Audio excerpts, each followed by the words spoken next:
This is FieldRocket Podcast. I'm your host, Tulloch Priest, and today we're joined by Dan Tempest from ST Plumbing and Heating.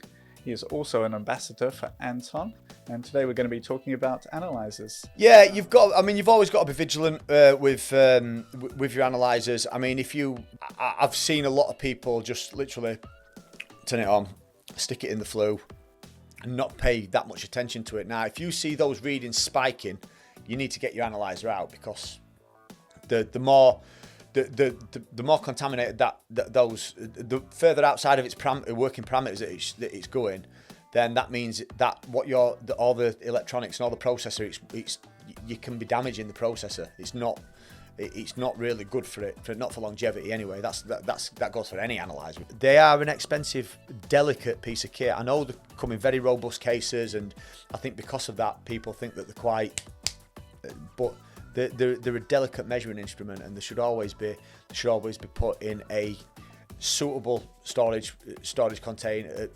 storage bag, something that's purpose made to protect that item. Because, like I say, the probably as a toolkit for a gas engineer, it's probably your most important item that will be on your van. And that kind of goes back to what I try to get across. And I do it every single winter. Don't leave your analyzers in your van under any. You shouldn't really leave your analyzers in your van. Anyway, Is it just because of the temperature or the moisture buildup? It's the temperature. Dropping temperature can contribute to moisture buildup, which then nukes all the internals of the analyzer. It's so bad. It's so bad for them. It's unbelievable. If your van ever gets broken into and your tools get taken, the one thing that you will always be able to make money from is your analyzer.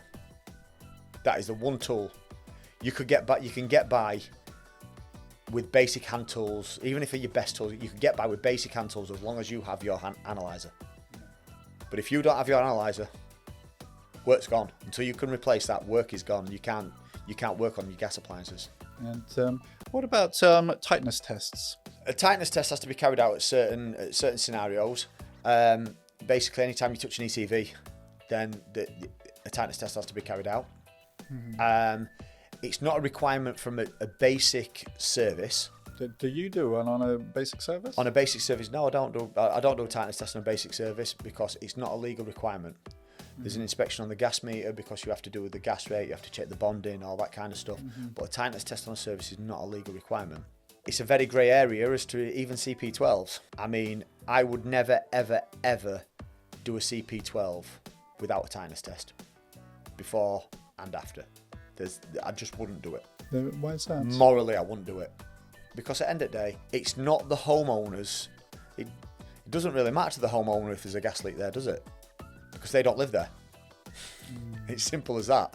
So, morally, I believe that a tightness test should be on all CP12s.